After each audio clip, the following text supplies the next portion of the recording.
Now onto my next review, Superman 2, the Richard Donner cut. I'm reviewing this version instead of the theatrical cut because many fans consider this version to be the definitive version of Superman 2. This movie was originally going to be filmed simultaneously with the first film. However, after tensions between Richard Donner and the producers arose, they decided to stop filming the sequel and just finish the first film.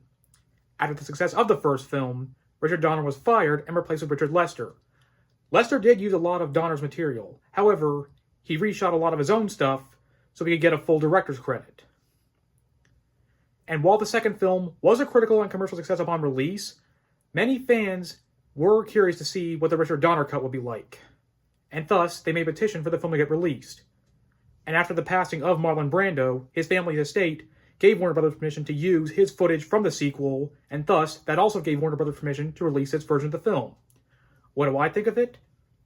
I think it's absolutely a worthy follow-up, though not quite as good as the first film. Let's get the positives out of the way first. Christopher Reeve as Superman, again, iconic as always. And one thing I should have mentioned in the first film is that he plays a really good Clark Kent as well, and the way he's able to switch the personalities without issue, I must say, that's talent right there. Gene Hackman as Lex Luthor, again, great as always. I also love Terrence Stamp as Zod, and Zod was a pretty good villain in this movie. The visual effects, just like in the first film, still hold up surprisingly pretty well. Though again, there are a couple noticeable things, but like I said, it was early 80s CGI. You can look past it. And I do kind of like the chemistry between Christopher Reeve and Margot Kidder in this movie. Now, what didn't I like?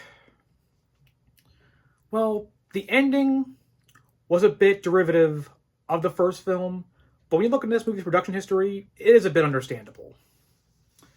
So yeah, Superman 2, the Richard Donner cut, amazing Superman film, a worthy follow-up to the first movie, though not quite as good, but any Superman fan should definitely check this one out, and I'm going to give Superman 2, the Richard Donner cut, a 9 out of 10. If you're new to this channel, be sure to like, comment, subscribe if you want to see more. That's it for today, and I'll catch you guys later.